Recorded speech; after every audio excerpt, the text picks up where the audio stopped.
Good evening, friends. Welcome to today's session on salient features of Constitution. Just a brief recall of the earlier sessions we had in the past 3 days. The first session, of course, was on the understanding of law. Second, on the understanding of governance and various systems of governance. Yesterday's session was primarily on making of the constitution and how it evolved and took its present shape as we have now, starting from the British days uh, till till the present day constitution. Now, having gone through this process, first understanding the law, second the understanding of various forms of governance and which form we have adopted in India, that is the Democratic Republic, and then how our constitution has been made, how it has been enacted, adopted, came into force. Now we are going one step further to understand the salient features of the constitution. What do we mean by salient features? No, these are some of the essential features which a student of constitutional law must understand to have an overview what this constitution is meant for, what are its various provisions in a nutshell, just to its ideology, its philosophy. What does it want to provide? Okay, we will study all these organs, all these provisions of the Constitution in a detailed manner when we start our regular, study of the syllabus as per the syllabus. So these are only to take you a step towards that, make you understand the basics. So these are basically the basic features of the Constitution which we will be discussing today. This will definitely help you in the polity examination, polity part of your general studies paper tremendously. I tell you, because these questions, whatever we have studied in the last 3 sessions, is going to help you a lot in your preparation for general studies paper. Plus, the main focus, of course, will be on law optional of the civil services examination, because we are aiming for that. You all are, you have joined me as your guide. You have taken me as your guide for that purpose only. But I want to make you understand the basics of the constitution, the legal framework, the framework of governance, so that you are well prepared to take on the tougher task of, you know, uh, reading, studying, and understanding, taking your level of understanding to that level where you are able to take this examination and come out successfully. So let's start today's session. The What are the factors? Yesterday when we were discussing about the making of the constitution, we had found that ours is the largest, the longest constitution in the world. So people, the critics call it, elephantic size of our constitution. It's a huge in size with more than 400 articles, with 12 and 25 parts like that. It's a huge document as compared to all other constitutions of the world. So, what has led to the constitution makers opt for such a huge, supreme law of the land? So, let us analyze one by one what are those factors so which have contributed to its such a large size. The first thing is the geographical factors. Now, what are the geographical factors? Ours is a huge country in terms of size, in terms of population, okay, in terms of diversity of linguistic diversity is there, cultural diversity is there, racial diversity is there. But what what brings us together as Indians is the Constitution.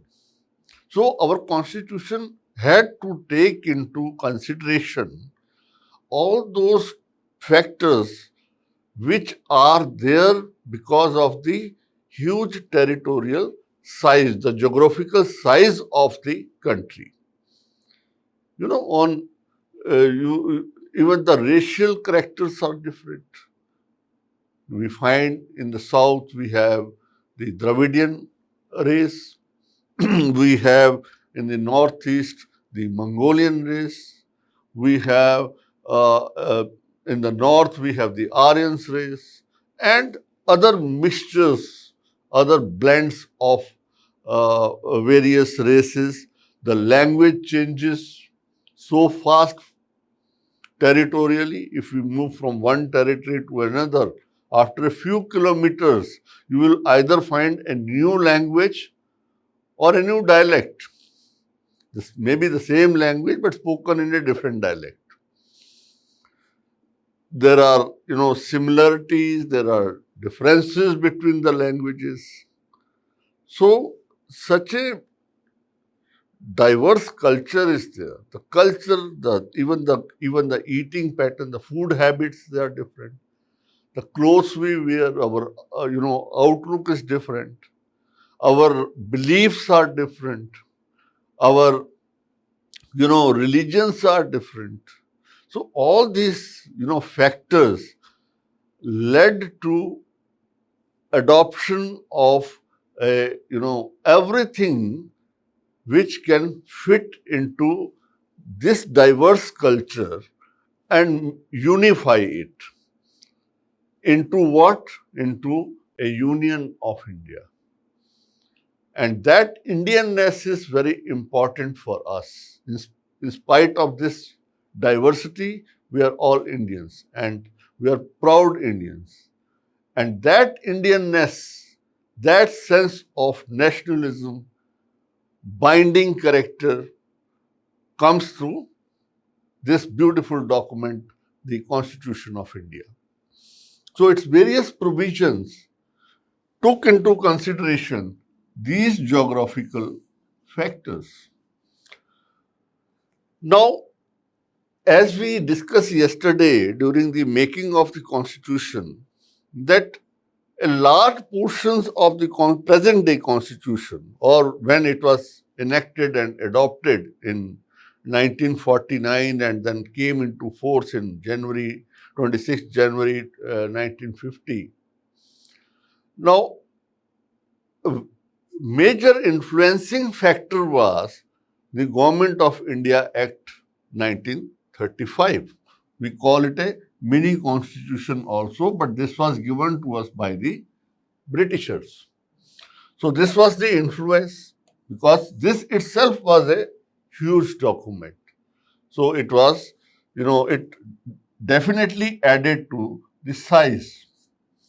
Now we come to the single constitution for both center and the states. Though ours is a federal system, we have adopted a federal system where states are the units of the union. Now, there is a single constitution which governs, applies to both center and the states. There are no separate constitutions for any constituent units or the territorial units. That is the states. So both the states and the center have one single constitution, and we have 29 states. So that is why, if had we got different constitutions or mini constitutions for the states, the might be the size might have been smaller. But we have a single constitution which has to take care of the needs of the states and various forms of the governance of those states. The center-state relations, very important part. So that itself has contributed to its large size. Whereas the first parts like fundamental rights, directive principles, fundamental duties, etc., they can be clubbed like part 1, part 2, part 3, part 4, and part 4A. Now, these parts, 5 parts of the Constitution, are generally, applying to the entire India. Okay. In what? The entire Constitution governs the governance of the entire country. But what I am talking about is the common features. Now, these 5 parts contain certain, provisions which can be applied universally, commonly, which do not much affect the center-state relations. But when we come to like president, governor, chief ministers, central government, state legislature, parliament, we have different constitutional authorities, we have judiciary. So all these things have effect on the center-state relations. So that is why, a single constitution had to contain all these provisions, and that contributed to its large size. The dominance of legal luminaries in the Constituent Assembly. See, yesterday, while talking about the making of the Constitution, we had seen that, very primarily the members of the Constituent Assembly who contributed and which led to the enactment of our Constitution, they were lawyers, politicians. If you remember, we had discussed this point. Lawyers, politicians. So they were all legal luminaries. The chairman of the drafting committee, the members, most of them were lawyers, barristers, and they had the legal background because it was they were enacting what? They were not enacting a small law. They were enacting the supreme law of the land, the Constitution. So that is why it was dominated by legal luminaries. So that also led to its large size. Because there were so many inputs, legal inputs. Every legal aspect had to be examined, as we had seen yesterday during the process. The clause by clause reading was done, analysis was done. So many readings, first reading, second reading, final reading, like that, it was done. So each and every word had to be analyzed on legal issues so that we do not create a document, create a law which will lead to any legal, problems or litigation later on. To avoid all those, situations, the legal luminaries took care of each and every legal aspect of of every provision of the Constitution. That is why it led to its large size. Now, some of the salient features, now we'll take the individual salient features. One is the lengthiest of all the written constitutions of the world. It is the lengthiest written constitution. Now let us see once again. Written constitution is in USA. Unwritten constitution is in UK. So what it contains, what is the size, how many articles, how many parts are there, how many schedules are there. When it was enacted and adopted in 1949, November 26th, 1949. So the original constitution had a preamble, 395 articles divided into 22 parts and 8 schedules. Now, in the present form, it should be in fact 2020. It has a preamble, 470 articles divided into 25 parts and 12 schedules. And there have been so far 104 amendments.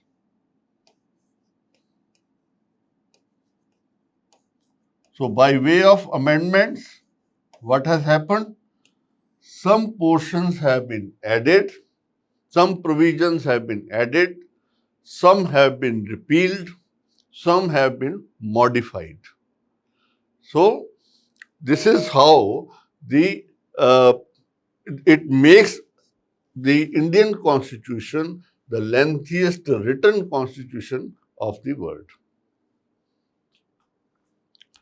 Now, yesterday also we had seen the various sources of the Constitution. From various sources, we have adopted the best possible features. We have picked up the best features, and we have adopted to our own local Indian conditions because of the diversity of the country and our own needs. So, what the British Constitution provided, what features we have picked up from there is the parliamentary form of government, rule of law, law-making procedure, single citizenship, institution of speaker, doctrine of pleasure, tenure of civil servants. Now, I will briefly explain to you all these terms because these terms will be studied in detail when we take up the individual topics for our law optional syllabus. So, the first thing is the parliamentary form of government.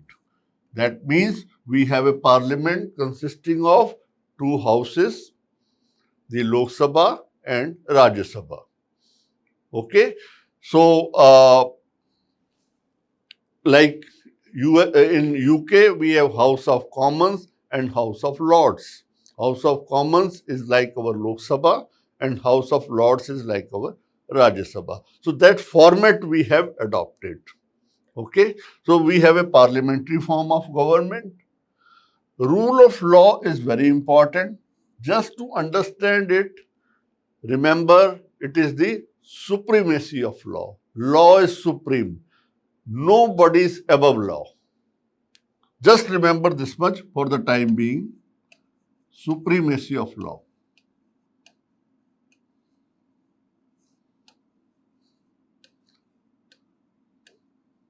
And nobody, whosoever high he may be in terms of in the hierarchy or in terms of his position, is above law. Law is same for everybody. So, and law is supreme. This is the simplest meaning of rule of law.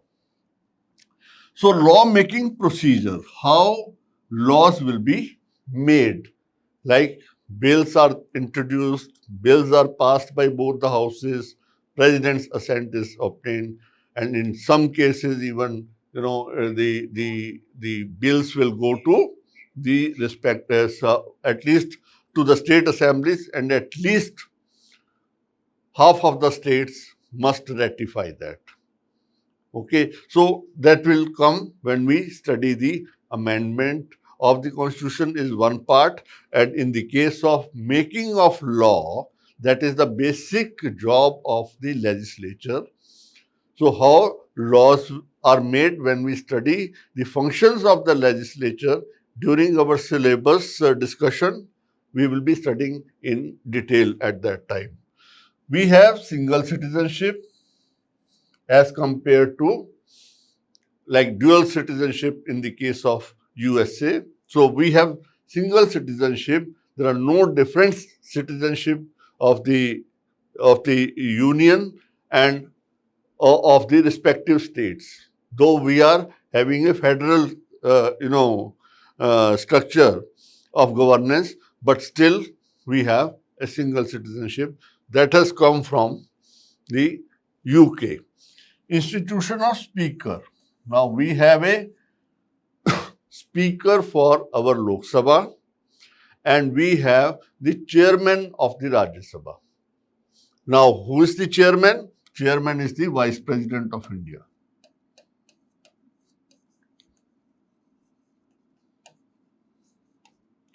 He is the chairman of, he is called chairman, not speaker. Speaker is for Lok Sabha.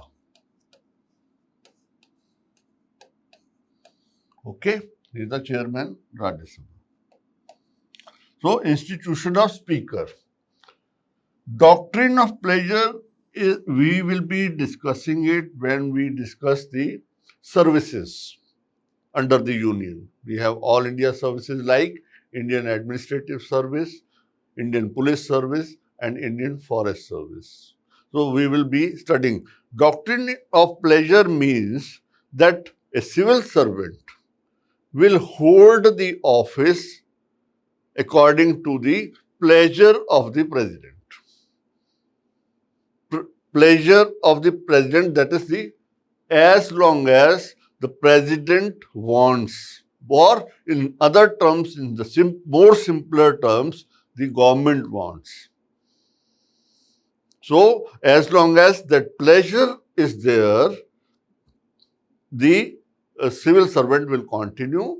Once that pleasure is removed or stopped, the person will not be eligible to hold that office.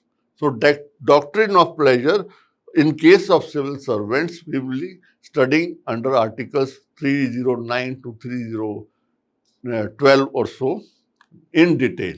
So, in that case, this doctrine of pleasure will come, but this feature has been picked up from the British Constitution. British Constitution, again I am repeating, is unwritten.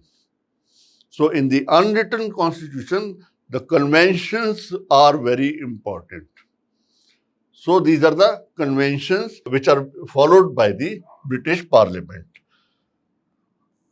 From the American Constitution, we have adopted the judicial system and the fundamental rights. Very important parts, both of them. Fundamental rights are our basic rights, and which a human being must have in a free, independent, sovereign nation. Okay, so at judicial system we will study, but more or less it is like we have a federal court that is called Supreme Court of India. We have high courts in the states, and we have district courts, and below them are the small courts. So these judicial system, it is slightly different in America from ours, that we will see when we move little further.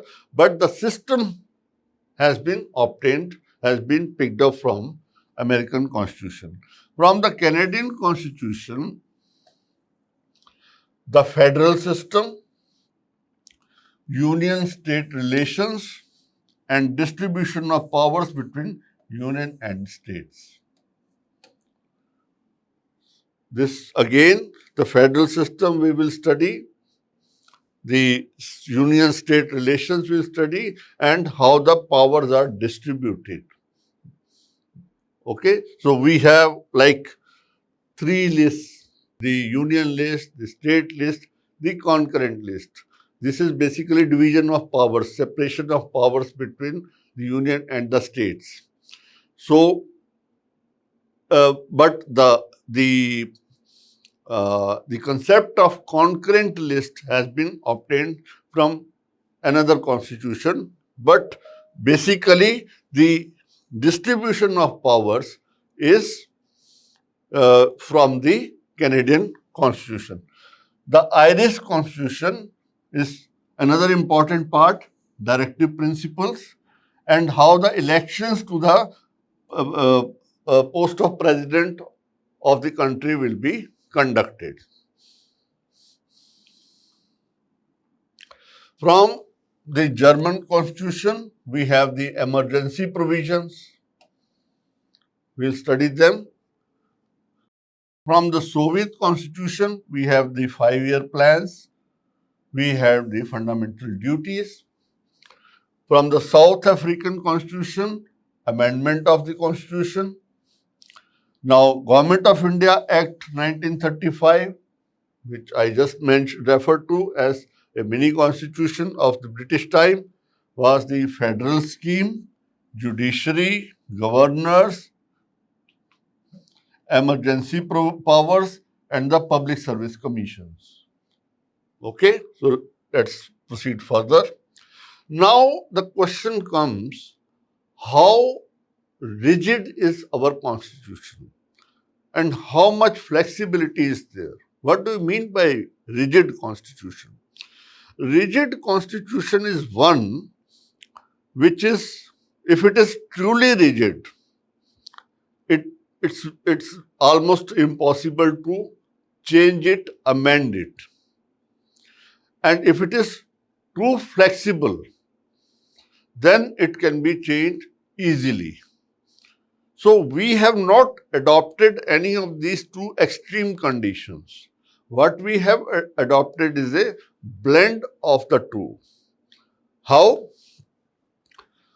Let us see the rigid constitution, one that requires a special procedure for its amendment, like in the case of American Constitution.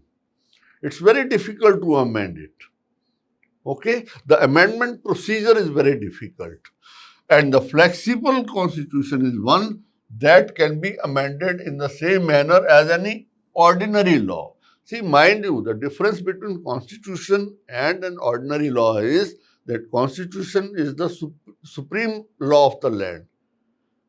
It is the fundamental law of the land. It's the highest law. No law is above constitution. But when we talk of ordinary laws, there are hundreds of ordinary laws. Hundreds are being made, being repealed, being amended. New laws are coming almost every now and then. So, to make laws, ordinary laws, is very easy process. But amendment of the constitution or changing the constitution, particularly if it is a written constitution, is very difficult. It's not that easy as making ordinary law. So it is not like that. So why British law? Why British constitution? Because it is unwritten. So if it is unwritten, it is flexible. It can be easily amended. So our constitution is neither rigid nor flexible, but a synthesis of both. How? We will see under Article 368, which deals with the amendment of the Constitution. Though under this article and as interpreted by the judiciary, the Parliament can amend any part of the Constitution. Earlier there were different interpretations through various judgments, which we will study in detail, as to like some parts cannot be amended. Okay, and some parts which were put in the ninth schedule could not be amended. But now no such restriction is there by way of judicial pronouncement in the landmark case of Keshwanand Bharti. But a very big rider has been put, that is that of the basic structure doctrine. So any part can be amended subject to its passing the basic structure doctrine or criteria. So it is neither rigid nor flexible, but a blend or synthesis of the two. So let's come to that. Article 368 provides for two types of amendments. One is a special majority of the parliament is required. They call it two-third and two-third of the present and voting. So that is a special majority. We'll study that in the constitution. Some other provisions which require the special majority of the parliament and the ratification by half of the total state assemblies. I have just mentioned that. And some can be passed by simple majority of the parliament. So basically two forms. This is simple majority is for making the ordinary laws. These two are for constitution. Primarily. We'll get into the details. I'm just giving you an overall view of the salient features, not telling you the detailed provisions. Detailed provisions we'll be studying when we take up those topics during our study of the syllabus. Now, ours is called a federal system with unitary bias. This we will study when we do the federalism. But for the time being, the federal features are that the units, that is, in our case, the states, they join the union. Join what? The union. Now, this joining is not by way of any agreement or a treaty. Once they have joined, they cannot secede. They cannot get away. They cannot go out of this union. So, this joining is of the union by the states is a federal character because they are different units and they have given some kind of autonomy. Okay, when we study union-state relations, we'll see how much autonomy has been given to the states by the union. So it has a unitary or non-federal features also. That means the central list, the appointment of the president, these kind of unitary features are there which are more oriented towards the center, which give more power to the center. So there are unitary or non-federal features also. We'll study it on our session on federalism. So, but ours is what? Ours is having both. That is why some people call it a quasi-federal structure. Right? Because it has got both. So, this is what Weyre has said, quasi-federal. It is a bargaining federalism.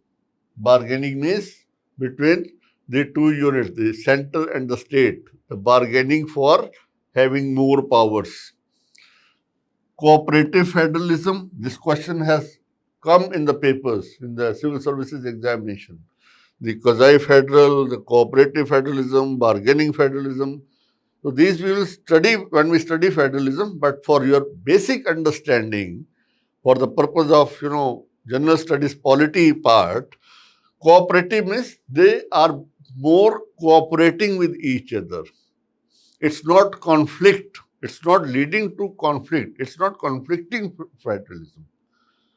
They are working in tandem to maintain this character of federalism. So, federalism with a centralizing tendency. This is what I said, with unitary bias. Okay, so these are the four important observations by the jurists. We have to remember them because they can be asked in the question, in the examination. We have the parliamentary form of government based on the principle of cooperation and coordination between the legislative and executive organs. Now, what are these two organs? It's very important. We call it a Westminster model of government, which is from the UK.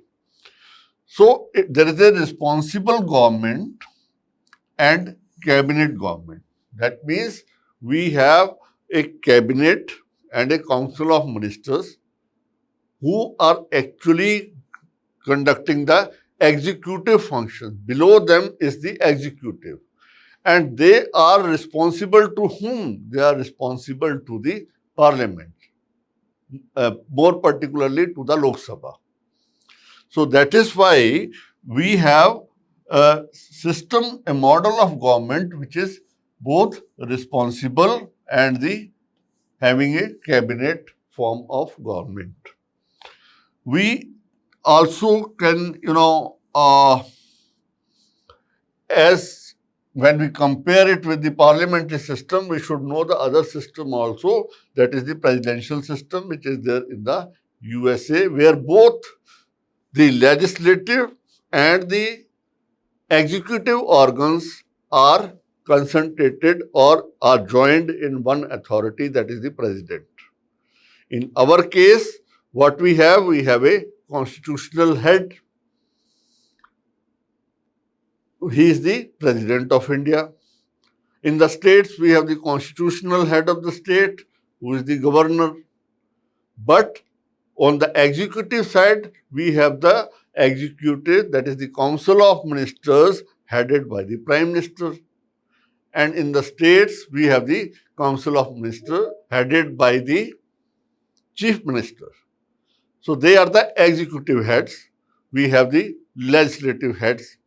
So they are, different entities, but in the presidential system, both are same. Now, features of the parliamentary government: presence of nominal and real executives, majority party rule, collective responsibility of the executive to the legislature. That means the executive is responsible to the legislature. This is what I said.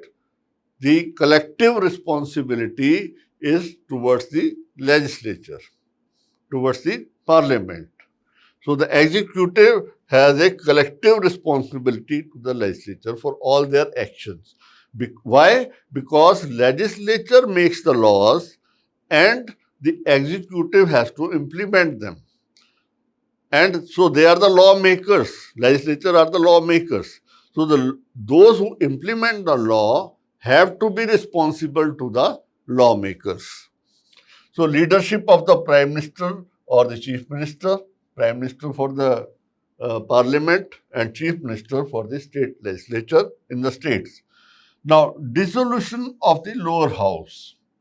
This is a very important feature of the parliamentary form of government. Please remember that only the Lok Sabha or the state legislature can be dissolved as per the provisions of the Constitution, not at the whims and fancies of any authority, but as per the provisions of the Constitution, which we will study later. But just remember that only the Lok Sabha or the State Assembly can be dissolved, not the Rajya Sabha. Please remember this. Only the Lok Sabha. So, what is the parliamentary sovereignty and judicial supremacy? Both these terms are very, very important.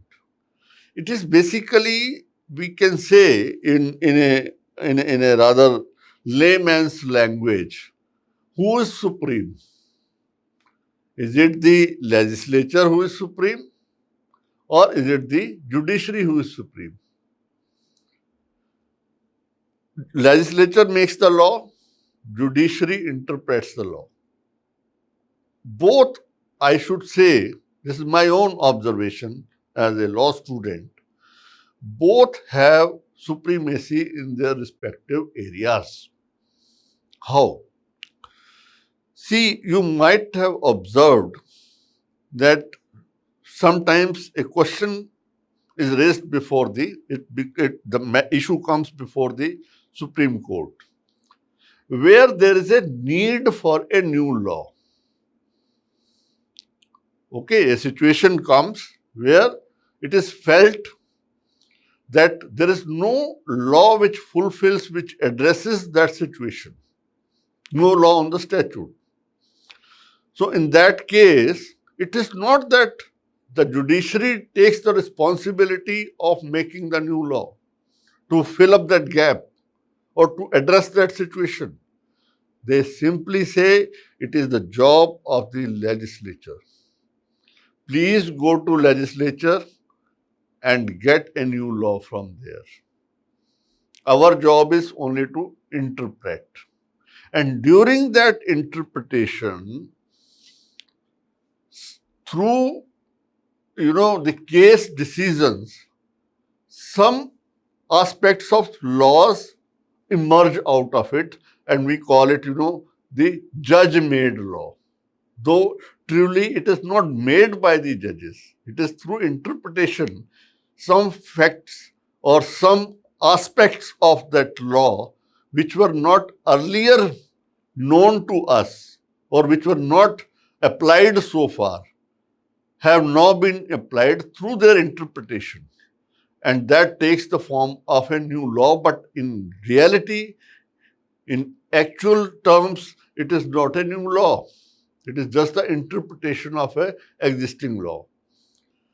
And they are completely independent. In the case of judicial review or interpretation of laws, our judiciary is completely independent. They are not working under legislature or they are not working under the executive. For their decisions, they don't have to take directions from anyone.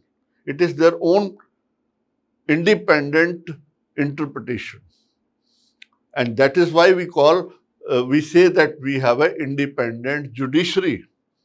So, but who is supreme? Is it the judiciary who is supreme or the parliamentary? Parliament is sovereign in many aspects. How? Parliament can take any decision collectively, of course, which affects both the internal as well as external functioning or the matters of the government, of the state. How the nation is to be run, what laws should be there, what should be permitted and what should not be permitted by way of law is decided by the parliament. There they don't have to take any direction or instructions from anybody. If there is if a need is felt in the society that there is a need for a new law or a different law or a law which is not fit for the present circumstances, present times. So in that case, that law has to be changed or a new law has to be made. There the parliament is sovereign. There they have the supremacy. But when it comes to judicial supremacy, they are supreme in their own functioning. So both are supreme in their own functioning. This is how your answer should be. If a question is asked, who is supreme? Whether parliament is sovereign and supreme or the judiciary is supreme. No, they are both supreme in their own spheres, in their own way of working, because there is a complete separation of powers. There may be some, overlapping here and there, But as far as their basic job of, making the laws and interpreting the laws, both are supreme in their own spheres. Now, doctrine of sovereignty of parliament is associated with the British Parliament because they can make any law. And principle of judicial supremacy is with respect to American Supreme Court, where the court's decision is final. So they can strike down, they can create a new law through their own judicial, pronouncements. But not in India. Yes, here we have the independent judiciary. They are supreme in their own functioning. Now we have the integrated and independent judiciary. There is a single system of courts which enforces both the central laws as well as the state laws, unlike in USA. Now, what is the position in USA? They also have a federal court, that is the Supreme Court. But Supreme Court will not rule on the state laws.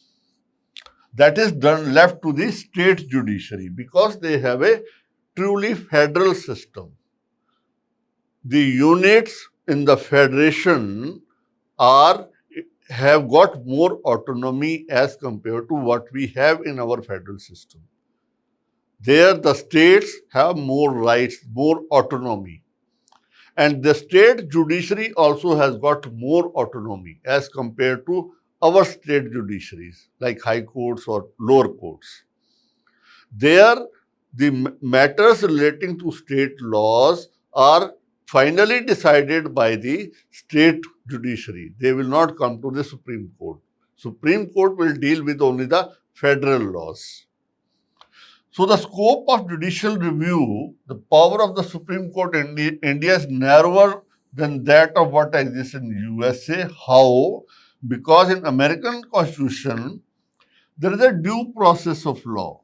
See, these two terms, due process of law and procedure established by law, we will be studying in detail when we study Article 21. What does Article 21 say? Article 21 says that nobody will be deprived of his life or personal liberty except according to procedure established by law. Procedure established by law has got a limited scope. There must be a law, there must be a procedure. And if that procedure is followed, then you can take away the life and or liberty. That was the original provision, original interpretation. Provision is same, but the interpretation prior to what case? Prior to Menaka Gandhi case, that was the situation. That there must be a law, there must be a procedure. But now, and in the case of due process, the judiciary can examine any aspect of that law, that process of law. Whereas after Menaka Gandhi case, there are only three factors which have to be examined. One is that procedure has to be fair, procedure has to be just, and the procedure has to be reasonable. Now, this has led to some kind of semblance with due process.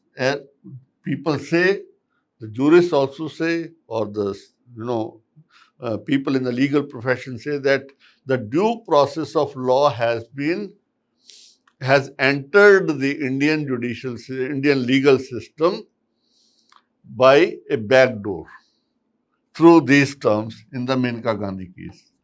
But this, if you see, when we will study in detail, you will feel that this is only a limited type of due process. Due process is a much, much wider term.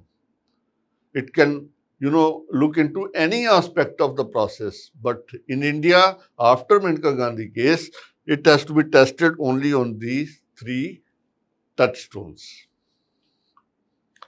So here the Supreme Court is a federal court. It is the highest court of appeal. The final appeal lies with the Supreme Court, guarantor of fundamental rights of the citizens. Article 32 judicial review is there, the guardian of the constitution. Now here there are two. One is that Article 32 for what? Judicial review. What do you mean by judicial review? Judicial is by the judicial process, by the judiciary. Review means the if any action is there, any law is there, any executive order is there, any executive action is there, it is subjected to a review by the judiciary. Judiciary will decide whether it is adversely affecting the fundamental rights of the citizens or not. That is under Article 32. It is also one of the fundamental rights.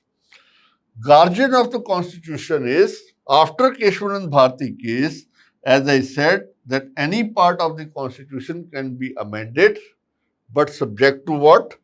Basic structure doctrine. So that means if the Parliament decides to change the fundamental or the basic structure of the Constitution and passes such a amendment or a law, that can be struck down by the judiciary, the Supreme Court. Because if it is violative of basic structure, if it disturbs the basic structure of the Constitution, it can be declared as void, can be removed. It will not have any effect. So this is how it is the guardian of the Constitution. Now, the constitutional provisions are to ensure its independence. How? Whose independence? The independence of the judiciary. Security and fixed service conditions of the judges. That means the judges cannot be removed so easily.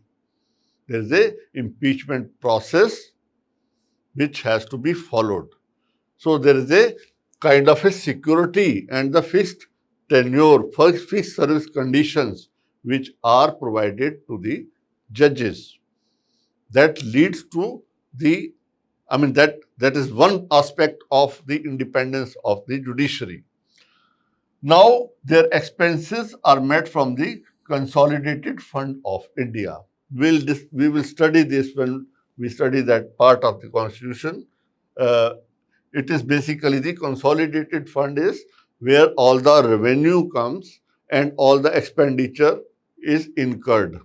So, from that Consolidated Fund, the expenses relating to judiciary are spent. That gives another form of security and independence, because for the funds, for meeting their expenses, they don't have to look for other sources. There is one single source, that is the state, through its consolidated fund. So there is prohibition on discussion on their conduct. Where? By the legislature. That means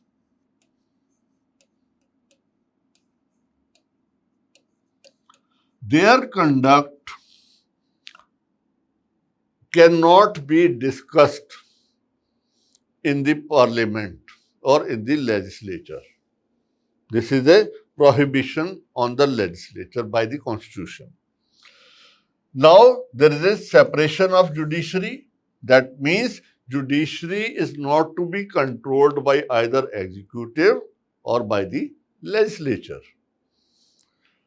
Ban on practice after retirement. They cannot practice as an advocate in any court once they retire as Supreme Court, judge of the Supreme Court. They can be appointed by the government to some post, like, they have been posted as governor of a state. One Chief Justice, Justice Sadasivam, was posted as the governor of state of Kerala. Recently, the former Chief Justice of India, Justice Ranjan Gogoi, has been made the Rajya Sabha Member of Parliament. So, that is not a ban.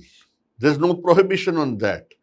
But they cannot practice in any judicial forum. Okay? So, separation of judiciary from executive. Executive have no control over judiciary. Now we come to the fundamental rights. In part 3, there are basically 6 main fundamental rights.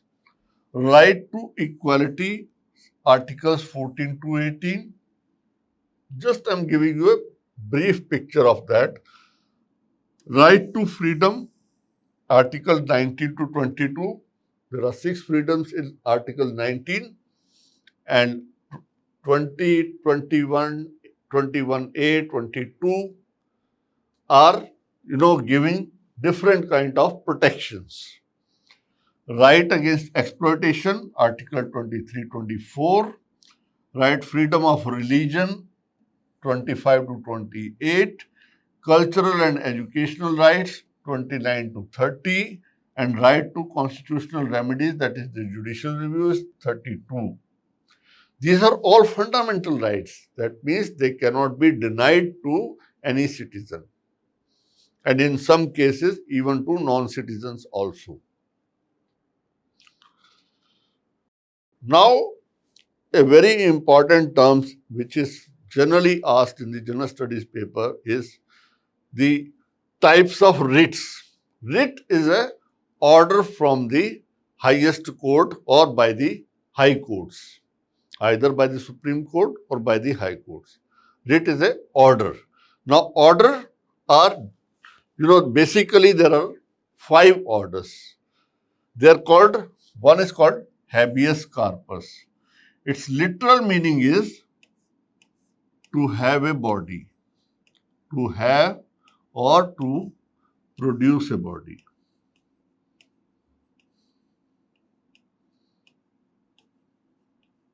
That means a person, human being who has got a body like you and me, I cannot be deprived of my living, my existence. That means if I am detained illegally, I am not free, my liberty is curtailed, my life is taken. Okay? In that case, the highest Supreme Court or the High Court may issue a writ of habeas corpus giving direction to the authority that you produce his body. That means he should be in existence. He should not be in any kind of illegal custody. So, if person's liberty has been taken away, that means his body has been, confined somewhere, or there is a, restrictions on its movement of the body. In that case, the writ will be that, okay, you justify that restriction. Why you have done this? Produce that body, produce that person, produce that human being. That is the habeas corpus. Mandamus is a direction to the executive to do. To do what? Suppose an executive authority is entrusted with a public duty to perform, and they fail to do that. In that case, the highest court, the Supreme Court or the High Court as the case may be, Supreme Court under Article 32 and High Courts under Article 226 of the Constitution, they will direct that authority to do that duty with which they are entrusted with. So to do their duty. So this is a direction to the executive.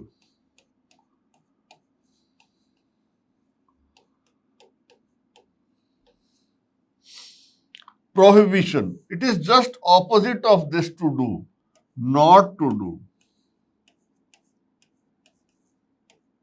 That means if they are doing some act which is beyond their powers, ultra virus of their powers, they are not authorized to do something. Law does not permit it. And by doing that, they are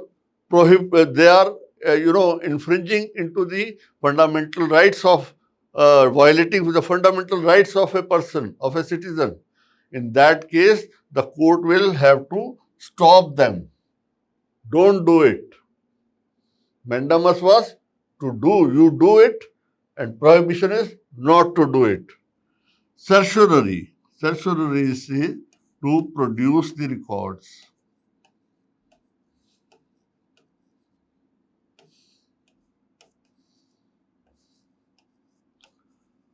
What records? Now we have seen that we have the Supreme Court, we have the High Court, we have the lower courts below them, and there are other quasi-judicial authorities, tribunals, who take, and other executive authorities who take a number of decisions every time. For any action, they take certain decisions. And all executive decisions or the judgments or the orders or the directions, instructions are in the written form. They are recorded. Okay? So those records can be called up by the Supreme Court or the High Court that you produce those records. On what basis you have taken that decision?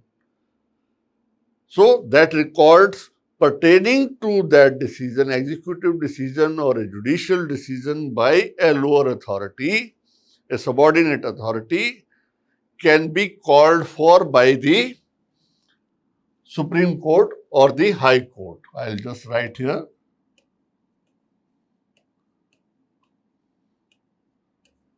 Supreme Court, Article 32, these writs can be issued, and High Courts,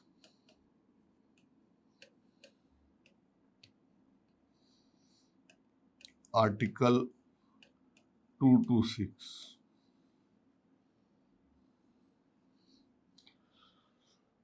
So they are given the powers to issue these 5 writs. So they give these kind of directions, right? The last one is quo warranto. This means under what authority?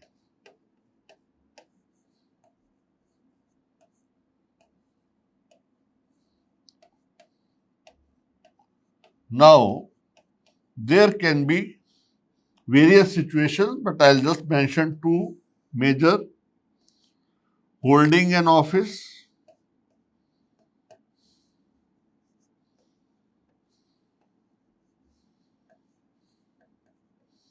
and exercising the authority.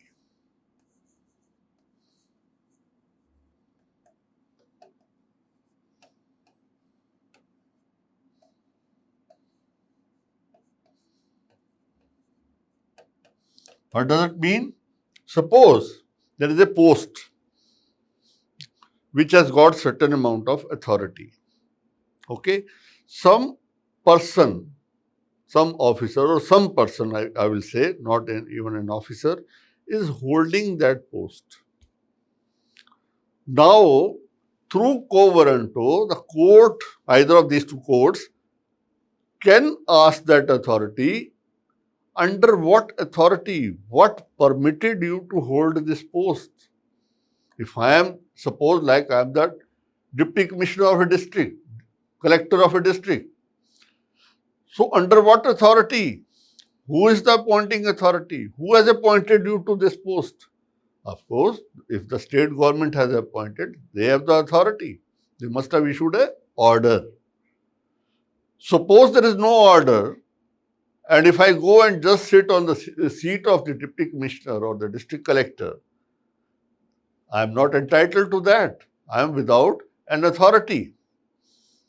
So, under what authority you are holding that office?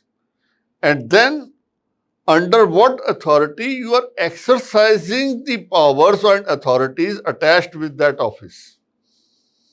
Suppose, as a district collector, I have not been appointed by the state government or the competent authority, but I pass certain orders under section 144. I declare that not more than 5 persons will be allowed to gather here, or I issue an order of curfew or some other restriction. So the court will ask me, from where you got this authority? Under what authority you have issued this order of 144? So these are the 5 writs. Please remember, these will be again taught to you, discussed with you when we study Article 32 and the writs. But this is just for your general understanding of what these writs are. I try to make them very simple: to have a body, to do, not to do, you are prohibited, stopped from doing that. Then to produce the records, certiorari, and under what authority. Okay? Now, the fundamental rights promote the idea of political democracy. That means, as we have already discussed, democracy means the rule of the people. So, the people have to be given certain fundamental rights, the basic rights. Operate as limitations on the tyranny of the executive and arbitrary laws of the legislature. That means executive is not given a free hand. The legislature cannot pass arbitrary laws, and the check is through fundamental rights, because if the fundamental rights are violated, there is a process of judicial review. Justiciable in nature, enforceable by the courts for their violation. Very clear? They are not absolute. This is very important to understand. Absolute means they are not unfettered. If you have got a freedom of speech, can you speak anything what you want? If your fundamental right is there, 19(1)(a).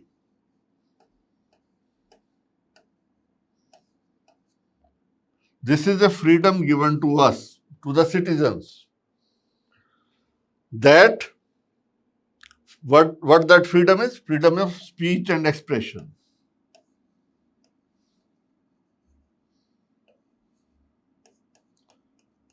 Now what happens? Under this freedom, if we start abusing somebody, defaming somebody, that will not be permitted. If we are given free hand to speak anything or express ourselves in any manner, that will not be the true freedom, though it will be an absolute freedom. But nothing is absolute in democracy. We have to take care of the others' rights also. So in that case, reasonable restrictions are there under Article 19(2). These are all subject to reasonable restrictions.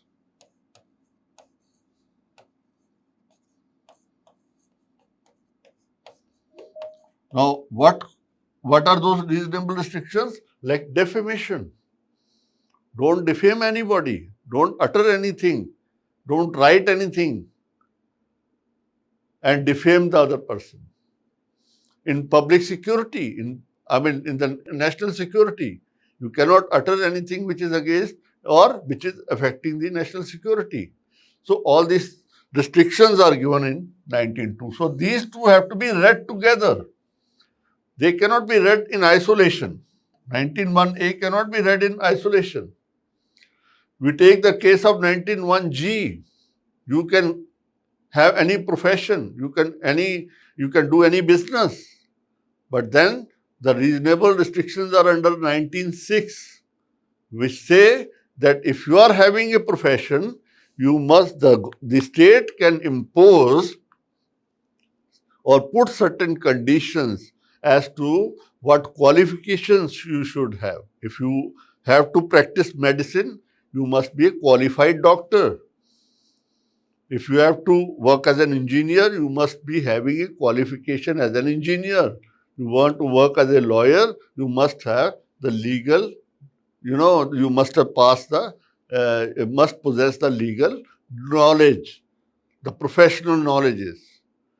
And the state may also create a monopoly that state will be only doing this, like railways. Okay, state will only run the railways. You and I cannot run a railway. So that kind of restrictions are there which are in the interest of the nation, which are in public interest. Okay? And they can be suspended when during a state of emergency, except 21 and 22. Except these two articles, other fundamental rights can be suspended during the state of emergency. Now we come to directive principles of the state policy in part 4. There are basically three categories. One is the socialistic, Gandhian, liberal, intellectual. Now, socialistic belongs, we have seen the socialist word has been added in our preamble also by 42nd Amendment. That means there should not be concentration of wealth in few hands. That means there has to be an equitable distribution of the resources of the nation. Income, money should not concentrate, wealth should not concentrate in few hands. So that is the aim, that is the purpose. Gandhian means there should be like a system of governance which should flow from down above, like the panchayati system, the legislature, state legislature, and the union legislature. This is how the Gandhian structure is there. We will come to the question as to how much is there and when it was introduced little later. Liberal and intellectual. Now, I tell you one important thing is that these are all duties.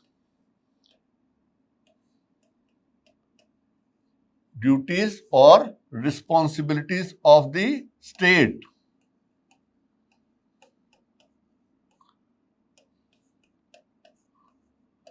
In the case of fundamental rights, they were the rights. As I tell you, every time that law creates both rights as well as creates duties. So, same way, Constitution of India also creates certain rights for us in the form of fundamental rights, and it casts upon certain duties on the state in the form of directive principles of the state policy. What is the aim? Aim is to have a welfare state. During the British time, we call that period as a police state. What do we mean by police state? That means an oppressive state, where the welfare of the people is not so important, but the welfare of ruler is, who is ruling us. That was important. His interests were more important than the welfare of the people. But after independence, in a democratic setup, the aim is to have a welfare state where welfare of the citizens of the state are more important than the welfare of the rulers. They are non-justiciable. That means you cannot go to the court for enforcing them. Okay? They can, like fundamental rights. Fundamental rights are justiciable. You can go to the court for their enforcement, but not in the case of directive principles. The important case on this, just for your references, sometimes it is asked, is the Minerva Mills case, in which they said the Indian Constitution is founded on the bedrock of the balance between the fundamental rights and directive principle. That means the balance between rights and duties.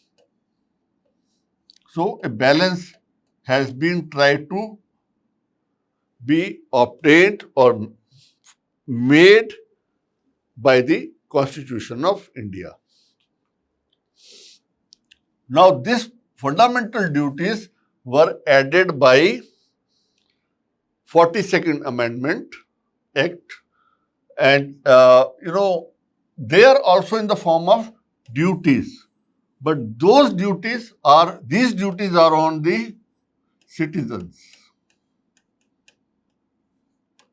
See, same principle applies. The citizens have been given certain rights in the form of fundamental rights.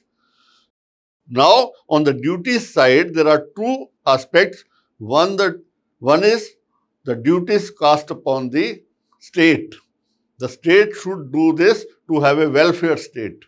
And in the case of the citizens, the duties are, basically on to respect the Constitution, respect the national flag, national anthem, protect the sovereignty, unity and integrity of the country, promote spirit of common brotherhood, and preserve the rich heritage of our composite culture, and so on. So this part 4A was added by the 42nd Amendment, and there's one single article with covering all these parts. Remember, in the preamble, we will study in detail the word unity and integrity. Unity was already there, integrity was added. Then fraternity is there. Common brotherhood means fraternity. You will find these terms in the preamble itself. So, ours is a secular state. That means there is no official religion of the Indian state, and the word secularism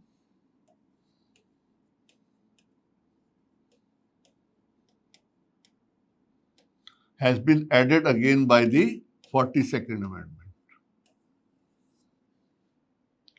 Though these features were already there in the Constitution of India, but this word in the preamble was added by 42nd Amendment. The secular state has no religion, no official religion, and everybody is free, has a fundamental right to either profess or to propagate a religion of his choice. And also that includes that even if you don't want to propagate or profess any religion, it is up to you. It's your fundamental right. So there is a complete separation between religion and the state.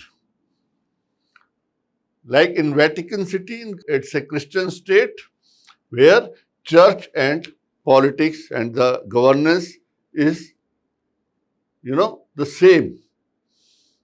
The church, the religion and the governance is same. In the case of Islamic countries, it is the same way. The religion and the governance are treated as this thing. They are same, they are related. But in the case of a secular state, there is a complete separation. So, equal respect to all religions or protecting all religions equally. This is what is guaranteed through fundamental rights in the Constitution. Now, universal adult franchise is another salient feature of the Constitution. That means the basis of elections to Lok Sabha and state legislative assemblies has to be through universal adult. Adult is the 18 years, which was changed in 1988 from 21 years in 1989, but the amendment was done in 1988, 61st Amendment. So, no discrimination, that is universal. Adult is here. Franchise is vote, that you vote if you are 18 years of age and above, and then there is no discrimination on that. Single citizenship, like I said, USA, you have dual citizenship, but in India, we have a single citizenship. The same political and civil rights of citizenship. If you are a citizen of India, you have the equal rights as given in the Constitution. Now, there are certain independent constitutional bodies which are created by the Constitution. One is the Election Commission of India, Comptroller and Auditor General of India, Union Public Service Commission, State Public Service Commissions. Now, Election Commission's duty is to have free and fair elections. Okay? Which is very important for any democracy. Comptroller and Auditor General of India has to check has to do the work of an auditor. That means to see whether the expenditure is done properly for the purpose it is meant. If there is a budget provision for spending on a particular function of the government, it has to be spent only for that, and that too without any violation of law, rules or regulations. This is their job. Union Public Service Commission, you very well know, you all are going to face them very soon to become the civil servants. They conduct various examinations. Same is the case with State Public Service Commissions. They conduct examinations for their state services. Now there are basically three emergency provisions: national emergency under Article 352, state emergency, that means President's rule under Article 356, or financial emergency under Article 360. These are three kinds of emergencies, and during emergencies, certain powers, extraordinary powers, are given to the government. So, we come to a very important aspect, that is the three-tier system of governance. One is the center, other is the state. What is the third tier? Third tier is the local bodies, like panchayatis, raj bodies. Okay, like you have the village panchayat, you have the Zilla Parishad. Like that, there are different tiers. Different systems have been adopted by different states in their respective states, but they were introduced through 73rd and 74th Amendment. So, a third tier of the government was added, which was the dream of whom? Mahatma Gandhi. So, we have panchayats in part 9, we have municipal corporation part 9A. That is in schedule 11, this is in schedule 12. Just for your knowledge that this is important, that the third tier of governance was added by these amendments. Now, cooperatives also have been added as a fundamental right and also a directive principle. So, through 97th Amendment, made three changes. One is the creation of a fundamental right to form a cooperative society. Then a directive principle to promotion of cooperative societies. And then these are the new parts which is entitled at what the cooperative societies will be. Have you heard of, to make the thing simple to understand, what are cooperative societies? Amul, Amul is very important, part of our lives now. Amul ghee, Amul paneer and milk products. How they procure milk? It all started in Anand in Gujarat. That's the headquarter of Amul also. How it started? Now they formed a cooperative society where the members were who members were they used to produce milk. I mean, they used to procure milk. They were the producers. They had the milch animals and they used to produce the milk. Now, this cooperative society, the key word is the cooperation. So each member was, contributing to the total kitty of milk.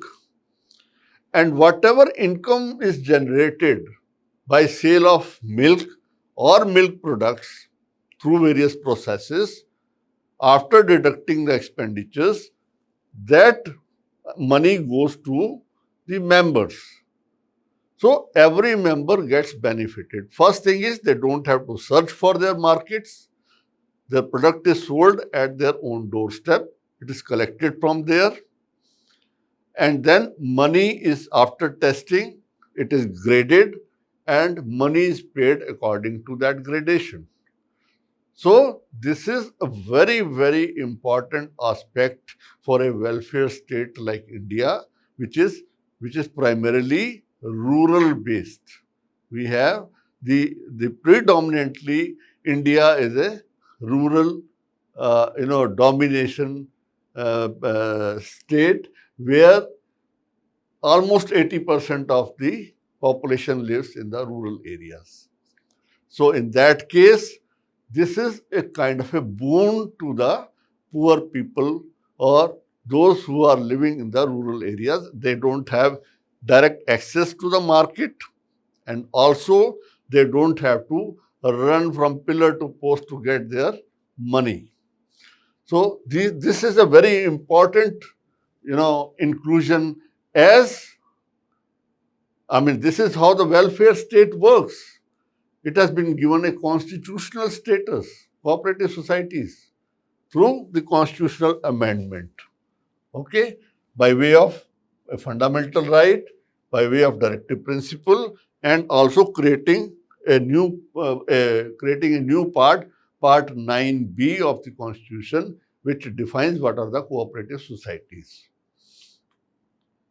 Now we come to a very important aspect, because yesterday also I mentioned, we get questions as to critically examine this. A statement is given, critically examine. So same way, our constitution, having all the good salient features, is also subjected to criticism. So what that criticism has been, that it is a borrowed constitution, because we have borrowed certain provisions from various sources. So first criticism is that it is a borrowed constitution. Then it is carbon copy of 1935 Act, that we have just copied it from that previous Act of 1935, Government of India Act of 35. It is un-Indian or anti-Indian. What do they mean by that? Because we have taken various provisions from different countries with different ideologies, different political systems. So that is why they are not Indian. Okay? An un-Gandhian constitution, because at that time, the Gandhian philosophy was to have the three-tier system and give more powers to the local bodies. The third tier, but that was not there in the initial phase. Elephantine size, the huge size of the constitution makes it prone to litigations and different legal complications. Now, paradise of the lawyers. That means It is a legal document. It's the supreme law of the country. So wherever legal aspects are involved, lawyers have more say. The lawyers contributed in the making of the constitution, and also when any right is violated, we have to go to a lawyer, or for that enforcement of the right, for any judicial review, we have to go to the court where we may need a lawyer, though the courts say through public interest litigation that anybody can approach the court. Okay, but still the critics feel that this is a paradise of the lawyers. Now, once you write this criticism in your critical, face of the answer, you must also say that this is not exactly true. How? It is not a borrowed constitution. Why you say it is not a borrowed constitution? Because we have picked up the best features and we have made it, adaptable to our conditions. What we required, what were the aspirations and aims of the people. According to that, we have tailor-made it, customized it. It is not a carbon copy. We have picked up what essential features were required for the governance of the country according to the democratic principles and republican structure. It is not un-Indian. Why? Because, as I said, we have taken the features from other constitutions, but we have adopted to our own Indian conditions, customized one. Its size is big. We can't help it because we wanted to have the what? We wanted to have the best of the features. If we have to incorporate, the length has to be, it has to be the big size. Paradise of lawyers, now the things have changed.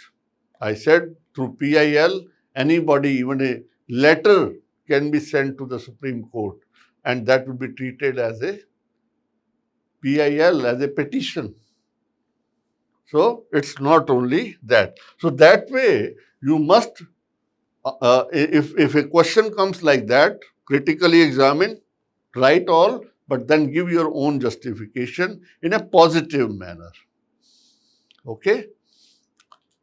So friends, with this, we come to an end of today's session on the salient features of Constitution of India. I have tried to make the things very, very simple to understand. Still, if you have any doubts or any questions, you are welcome.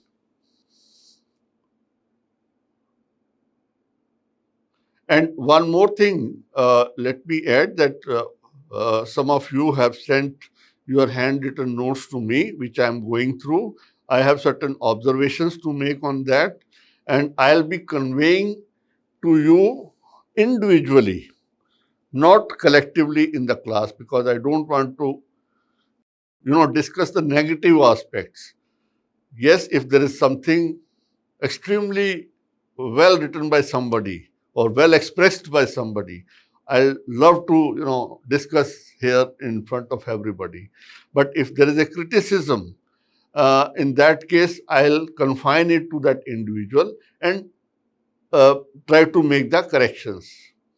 Okay, and suggest what kind of corrections are required. What is the best possible approach to address that particular issue or topic? Yeah, please.